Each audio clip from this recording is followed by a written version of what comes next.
ila hadrati Sayyidina Muhammad bin Abdullah wa ala alihi wa sahbihi wa ajwajihi wa zurriyatihi wal ulama alladhina balaguna din islam lahumul fatihah. A'udzu billahi minasyaitonir rajim. Bismillahirrahmanirrahim. Alhamdulillah rabbil alamin. Arrahmanir rahim. Maliki yaumiddin. Iyyaka na'budu wa iyyaka nasta'in. Shiratal mustaqim. Shiratal ladzina an'amta 'alaihim ghairil maghdubi 'alaihim waladdallin. Amin. Bismillahirrahmanirrahim. Alhamdulillahirabbil alamin. Wassalatu wassalamu ala asyrafil anbiya'i wal mursalin sayyidina wa maulana Muhammadi wa ala alihi wa sahbihi ajma'in. Qala rabbi syrah li sadri wa yassir li amri wahlul 'uqdatam min lisani yafqahu qawli wasaddid lisani wahdi qalbi bihaqqi Muhammadin sallallahu alaihi wasallam. Allahumma salli ala sayyidina Muhammadin al-fatihi lima ughliq wal khatimi lima sabaq nasiril haqqi bil haqqi wal hadi ila siratikal mustaqim wa ala alihi haqqa qadrihi wa miqdarihil azim. Allahumma inna nas'aluka fahman nabiyyin wa hibzal mursalin wa ilhama malaikatil muqarrabin. Allahumma aghnina bil ilmi wa zayyina bil hilmi wa akrimna bit taqwa zamina bil afiyah bi rahmatika ya arhamar rahimin. Alhamdulillah bi ni'matihi tatimmus shalihat. Kembali dapat kita melanjutkan kegiatan rutin kita muzakarah kitab Nihayatul Muhtaj fi Syarhil Minhaj yang alhamdulillah telah memasuki halaman 432, masih membahas tentang istiqbalul kiblat, tentang menghadap kiblat dan apa-apa yang berhubungan dengannya. Wa yu'ammi bi ruku'ihi wa sujudihi ay wa yakunu sujuduhu akhfadu min ruku'ihi wa fi baqti nafsi wa bisujudihi wujuban in tamakkana min jalika tamyizan bainahuma lil itbaq wa la yaljamuhu sujudu ala arfid dabbati wa nahwihi bal yakfihi al-ima'u wa la yaljamuhu itmamuha li ta'azzurihi aw ta'assurihi wan nuzulu lahuma a'saru.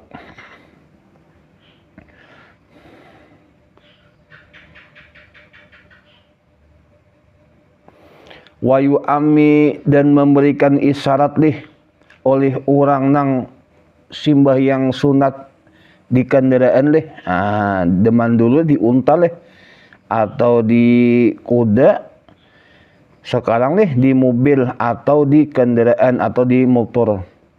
Wa yu'ammi dan memberikan isyarat seseorang yang sembahyang sunat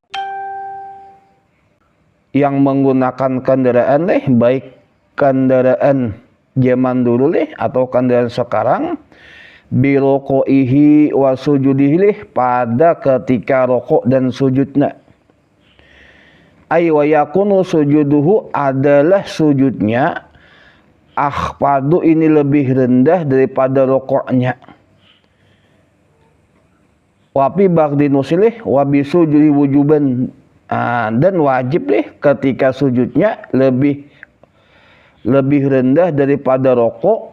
Intamak karena menjadika apabila memungkinkanlah demikian tersebut tamyizin karena membedakan antara isyarat rokok dan sujud lil itbaq.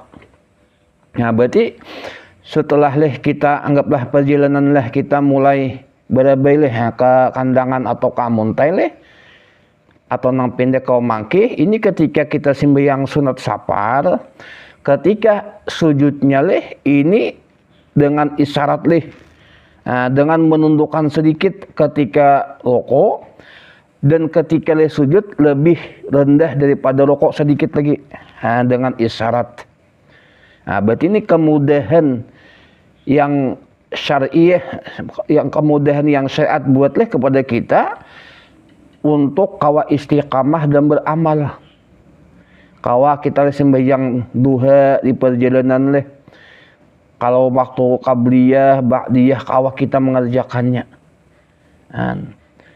Kada harus kita di tempat leh masjid atau musala dalam perjalanan sembahyang dia kawa kita gawi.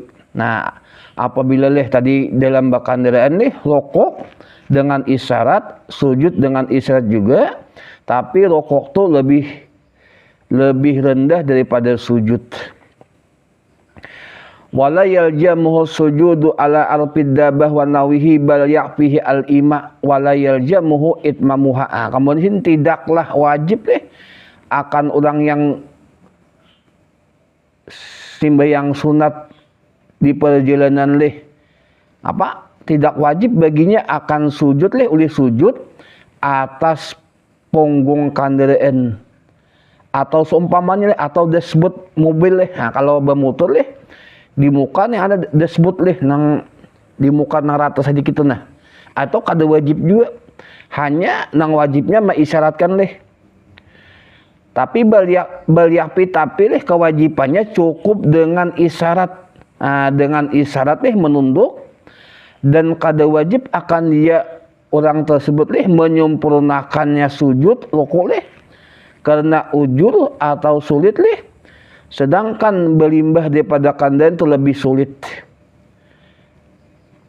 Berarti kesimpulannya ketika kita sembahyang dalam perjalanan, sembahyang sunat dalam kendaraan, ini pertama semalam menghadap kiblatnya hanya ketika takbiratul ihram.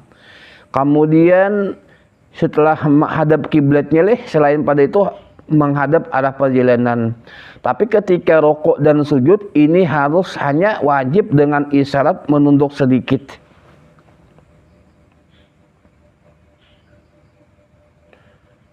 Nah, berarti jika seseorang salat di atas kendaraan karena safar atau keadaan darurat, ia salat dengan isyarat rokok dan sujud. Sujud dibuat lebih rendah daripada rokok tidak wajib turun untuk sujud, tidak wajib melakukan rokok atau sujud sempurna karena tidak memungkinkan. Nah, itu qala al-imam wal jahiru annahu la yaljamuhu badul wus'ihi fil hinai li annahu alaihi wasallam kana yusalli ala rahilatihi haitsu tawajjahat bihi yu'minu ima'un ilal paraida rawal Bukhari. Nah, berkatalah imam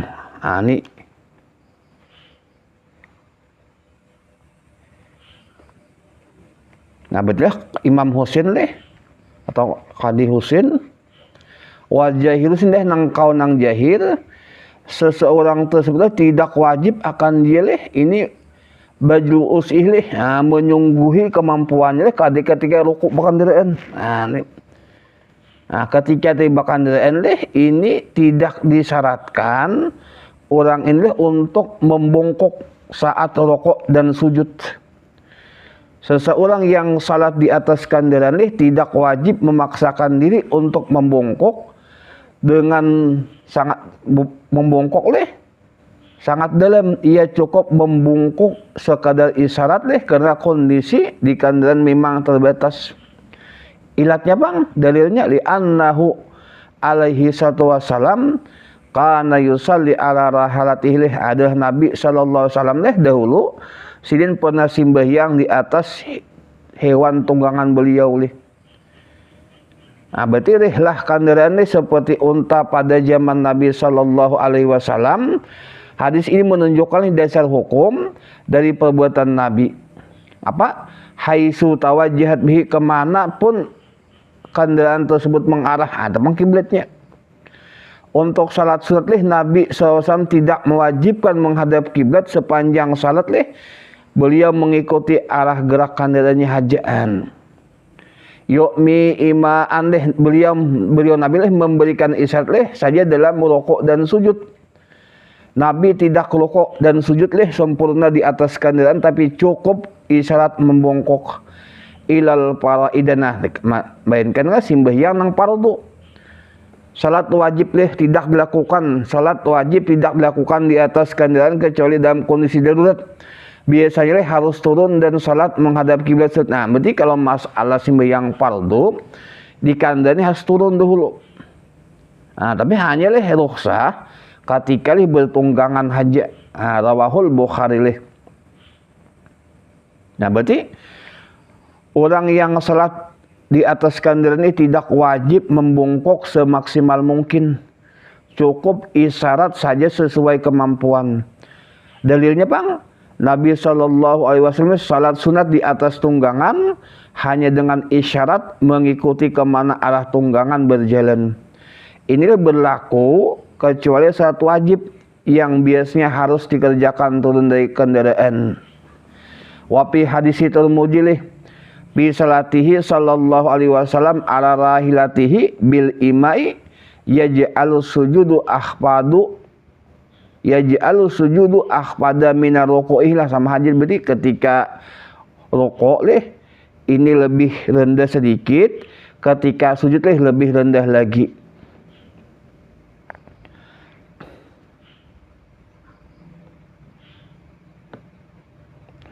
Wal ajharu anal masya yutimmu wujuban ruku'uhu wa sujuduhu wa yastaqbilu fihima wa fi ihramihi wa julusihi baina sajidataihi li'annahu yaljamuhu itmamuha makisan li suhulatihi alaihi bi khilafir rakib. Nah ini kaul nang ajhar di beberapa kaul bahasanya orang nang berjalan kaki. Nah orang yang berjalan kaki inya musafir, ini inya akan menyempurnakan wajib hukumnya ketika ruku dan sujudnya serta menghadap kiblat pada kedua ruku dan sujud dan pada takbiratul ihram dan duduk di antara dua sujud. Nah berarti kalau kita anak musafir dengan berjalan batis atau berjalan kaki saja, ini beda karena salat sunatnya dengan orang nambah kendaraan.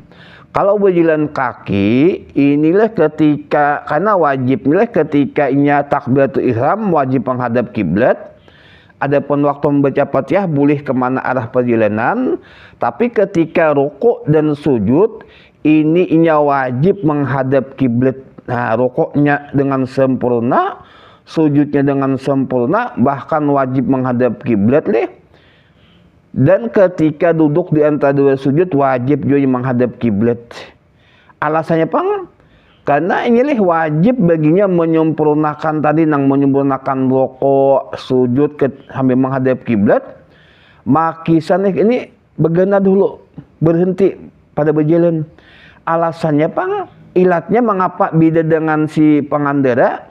Karena ilatnya mudahnya bagi si pejalan kaki untuk melakukan sujud rukuk dengan sempurna karena ini mudah menyalahi karena orang si penunggang mobil atau penunggang kendaraan atau motor. Ini dalam satu kaul kayak itu. Tapi wasanya adapun kaul kedua yakfihi cukup saja bagi si pejalan kaki tadi bahwa inya memberikan isyarat pada ketika rukuk dan sujud kiasnya dikiasakan seperti orang penunggang mobil atau motor atau unta. Nah, tapi tapi wajib akan dia bidanya ada. Tetapi kewajiban akan dia wajib menghadap kiblat ketika rukuk dan sujud. Dan pulang wajib si pejalan kaki tersebut menghadap kiblat pada takbiratul ihram atas kaul as-sahabati. Di sini orang nang berjalan kaki dalam perjalanan ini ada beberapa kaul. Pertama kaul nang muktamad ketika inya menghadap kiblat ketika takbiratul ihram inya wajib menghadap kiblat. Kemudian pada ketika melakukan sujud dan rukuk dan duduk di antara dua sujud wajib inya menghadap kiblat karena inya kawah aja berhenti karena mudahnya baginya. Nah, tetapi karena pada kemudian ada kaunang kedua si pejalan kaki tadi inya menghadap kiblat memang menghadap kiblat leh, memang menghadap kiblat, takbiratul ihram menghadap kiblat, pada sujud, rukuk dan duduk dan sujud, tapi hanya dengan isyarat atau perbedaan leh. Wala yaljamuhu fi salami alal qaulnya, kemudian kada wajib si pejalan kaki tadi ketika mengucapkan nang assalamu alaikum, inya kada wajib baginya menghadap kepada kiblat. Walau kana yamshi fi wahlin wa nahwihi aw ma'in aw saljin fahal yaljamuhu akmalu sujudi alal ardi. Ini seandainya si pejalan kaki inya berjalan nih pada tanah yang lumpur, atau seumpamanya licak lunak, atau ia berjalan di air atau di salju, maka wajibkah baginya menyempurnakan sujud di atas tanah nang lembik tanah nang lumpur. Ini tadi dalam satu kaul nang wajibnya, wajib ia menghadap kiblat sambil menyempurnakan sujud dan rukuknya. Nah, tapi nang jadi permasalahan seandainya waktu berjalan tuntung membaca ayat surah dan Fatihah dan surah dan ayat tanahnya licak lumpur. Apakahnya wajib karena mau menyempurnakan sujudnya di tanah nang licak? Jawabannya jahiru ka itlaqihim lujumuhu wasyrana. Kewajiban nang itlaq ulama inya wajib tentang wajibnya dan dipersyaratkan menghadap kiblat, menyempurnakan. Tapi wayuh di ujian musaib wayuh tamalu dan ihtimalakan nang itlaq mereka ayo kalu wahwal awjah ay wayak pihi al imau, dan cukup akan dia maisyarat pada ini ahwal nang ketika di tanah nang licak di lumpur ini cukup maisyarat pada ini awal ketika nang rukuk dan sujud dan duduk dua sujud. Alasannya lima pilih karena padanya terjadi atau terdapat kemusakatan yang jahil yang nyata licak musakat, kemudian mengotori badannya dan bisa mengotori pakaiannya dengan tanah tersebut nang licak. Waqat wajahu juba ikmalihi bitayisir, sedangkan ulama memang mewajibkan mengarahkan kewajiban menyempurnakan sujud dan rukuk ini bagi kemudahan dan ketiadaan musakat. Wahiyah ketikanya hendak sujud di tanah yang lumpur itu didapat musakat di sini wa iljamuhu kemudian mewajibkan akan dia bil kamal yuaddi ila tarkil jumlah. Tapi apabila memang hendak mengarasi menyempurnakan ini karena membawa kepada meninggalkan sebetaan kadang lagi sembahyang. Nah, berarti cukup aja nang si bagian kaki apabila ketika hendak sujud itu tanahnya licak, cukup haji dengan isyarat sebagaimana si penunggang kendaraan. Wal ajharu annahu la yamshi ayyahu yuhrimu alaihi al-masyu ila fi qiyamihi syamila i'tidaluhu wa tasyaduhu walau awal. Nah, ini dan kaul nang ajhar bahwasanya tidak berjalan si pejalan kaki dan sembahyang sunat ini hanya nang berjalan boleh berjalan pada masalah berdiri, pada masalah membaca Fatihah, membaca ayat itu hanya boleh berjalan. Nah, seandainya kita berjalan mulai berbeleh ke pemangkih atau kehantakan yang berjalan, ini sembahyang sunat ketika takbiratul ihram tetap wajib menghadap kiblat. Adapun nang berjalan tadi ketika membaca ayat dan surah. Nah, ketika pada membacakan hendak sujud menghadap kiblat pulang biasa sujud rukuk menghadap kiblat, sujud menghadap kiblat illa fi qiyamih wa tasyaduhu kemudian tasahudnya adapun tasahudnya berjalan haja kada perlu nang berduduk walau awal sekalipun tasahud awal pala yamshi pigih makalih kada boleh inya berjalan pada selain keduanya hanya nang berjalan ketika qiyam nang membaca ayat dan surah dan ketika membaca tasyahud. Wa faraka bainahu wa baina juz, adapun yang membidai antara qiyam dan antara duduk di antara dua sujud bi annal masyal qaim sahlan dengan berjalannya orang yang berdiri itu mudah Fasaqata anhu tawajuh, maka gugur daripadanya menghadap kiblat deh.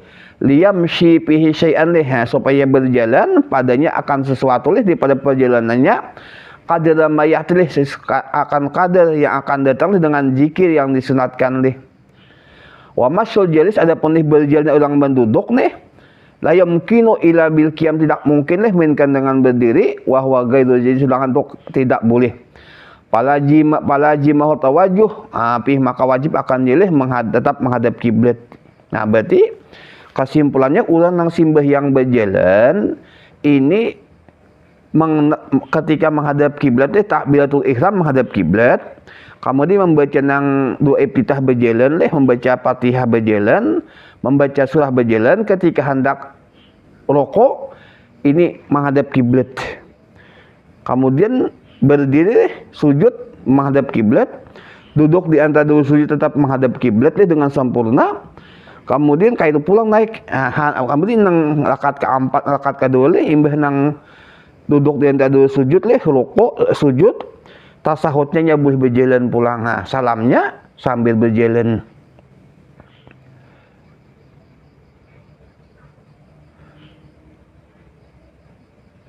Nah, di situ dulu nang dapat dijelaskan disampaikan ini masalahnya sedikit rumit. Mudah-mudahan ada manfaatnya. Di sini di sini ada rukhsah kepada kita untuk tidak meninggalkan sunat lagi meninggalkan surat qabliyah tahajud duha ini Allah permudah, syariat permudah hanya kita tinggal apakah sungguh-sungguh kau mengerjakannya atau kadal mudah-mudahan kita diberikan hidayah kau untuk menggawi dan jangan sampai kita meninggalkan sunat-sunat nang disunatakan. Assalamualaikum warahmatullahi wabarakatuh.